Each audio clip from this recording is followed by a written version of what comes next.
Hey, salut tout le monde, vous êtes avec Camille DG. Aujourd'hui, pour la capsule Sportium, on va parler de yoga.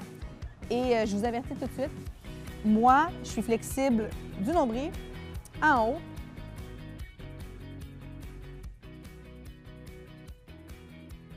Un jour, je vais probablement y arriver.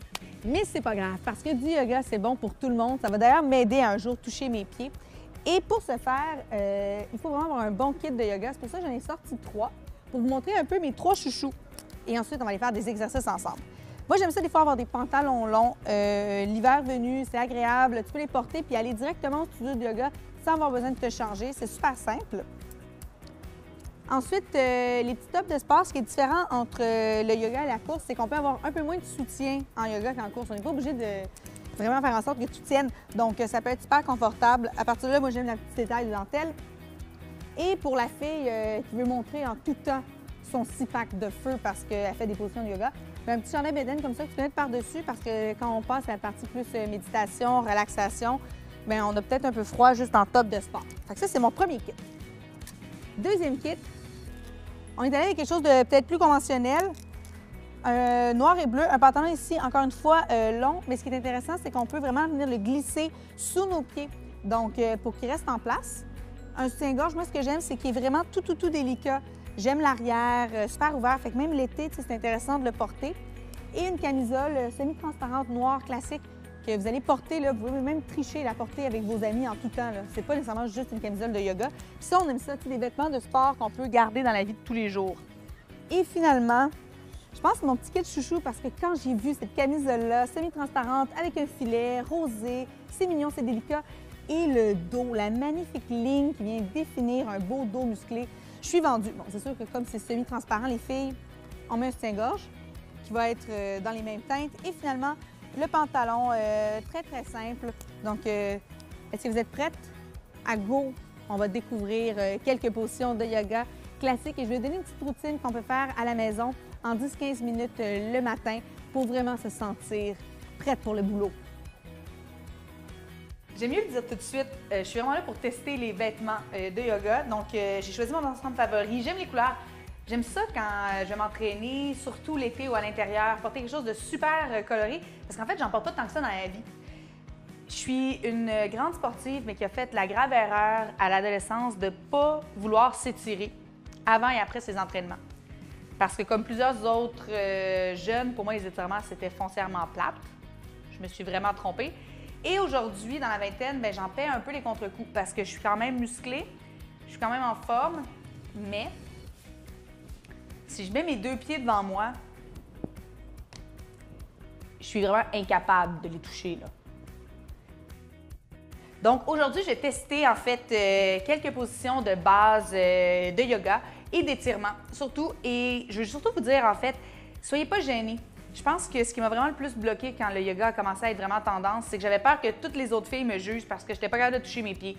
Ou parce que même si je suis super forte, si on me voit arriver, j'ai l'air musclée, OK, la fille elle va être bonne, bien qu'au fond, là, moi, me tenir sur ma tête, c'est pas trop mon truc, puis je comprends pas trop.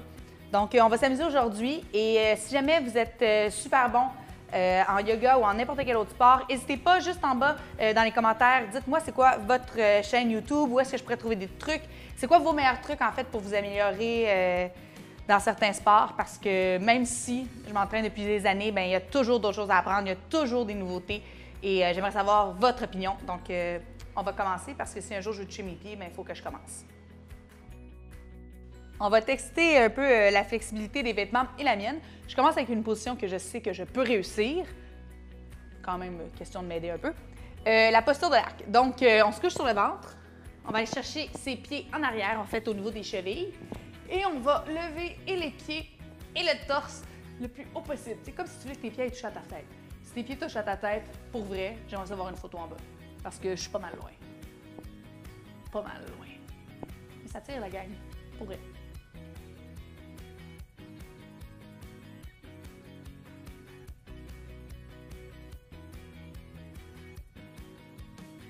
Deuxième, c'est la posture des chevilles aux genoux. Donc, en ce moment, je le fais de façon très facile. En fait, on est assis en indien, un peu comme un enfant.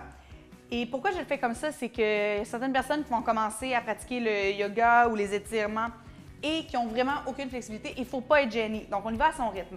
Si on est un peu plus à l'aise, on peut prendre ses pieds, on a l'air chic, et on vient les amener sur le dessus. À partir de là, ben, on fait ce qu'on veut avec nos mains, mais le but, c'est vraiment de venir étirer ici les jambes. Je suis quand même très contente parce que je suis capable. Yeah.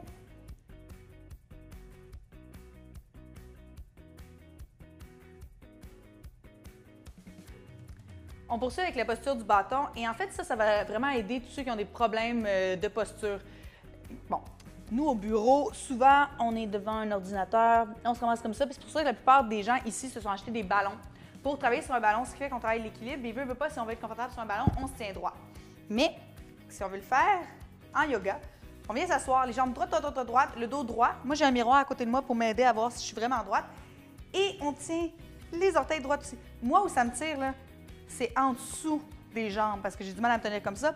Mais j'ai quand même relativement une bonne posture dans la vie. Je me tiens droite. C'est un côté que j'ai gardé de théâtre, etc. Mais quand on tient la position vraiment longtemps, on le voit, là, ça va venir tirer dans le dos, ça vient tirer dans les jambes et ça nous empêche de nous affaisser. Parce que là, pour vrai, je suis vraiment plus confortable affaissée. Mais il faut que je me tienne comme ça.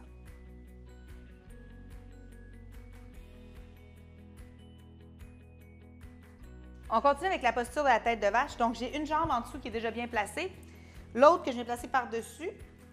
Et là, le but, là, mes fesses viennent de décoller. Je vais les recoller au sol. C'est les deux fesses touchent au sol et on vient reculer les bras à l'arrière. Et vraiment, en yoga, on veut être symétrique. Donc, on veut que les deux fesses touchent au sol. Donc, moi, ça tire dans la... Donc, pour les filles qui font énormément de squat, c'est quand même une bonne position après pour étirer. Question de ne pas être raqué du derrière.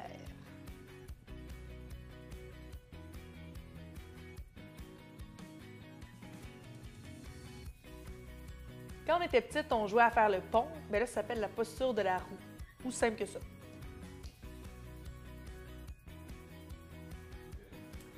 Quand je m'entraînais plus jeune, nous, on travaillait vraiment nos abdos en faisant la planche, mais on le faisait coucher les coudes à terre et comme ça, et on regarde en avant. Là, ce qu'on peut faire, c'est carrément les mains, et on s'installe, et on tient. Mais on tient longtemps, là. Vraiment longtemps. Puis je vous jure que vous n'allez pas trouver ça facile. Si on fait toutes ces poses-là, une à la suite de l'autre, ces étirements-là, ça nous fait une bonne routine, soit le matin, soit le soir. D'ailleurs, les vêtements ont tenu de manière impeccable dans toutes les positions. Mais c'est surtout de trouver ce petit moment-là pour soi. Moi, souvent, je dis à tout le monde, essayez de vous entraîner à tous les jours, essayez de marcher, essayez de faire quelque chose, une activité physique.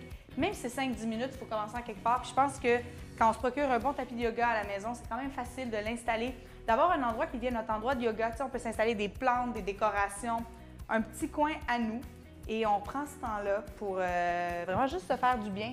Parce qu'on dirait que souvent, à l'âge adulte, on oublie que notre corps nous appartient. On dirait que les enfants, ils courent, ils sautent, ils jouent. Puis à l'âge adulte, on arrive devant même juste des anneaux au parc, mais on ne sait pas quoi faire. Quand enfant, on les prenait puis on se mettait la tête à l'envers. Donc, c'est juste un peu reprendre conscience de notre corps, en reprendre un peu possession. Et ça ramène le sport lentement dans notre vie. Donc, j'espère que vous avez aimé ça. Si vous avez des questions, des commentaires, n'hésitez pas. Puis on se retrouve bientôt. Ciao tout le monde!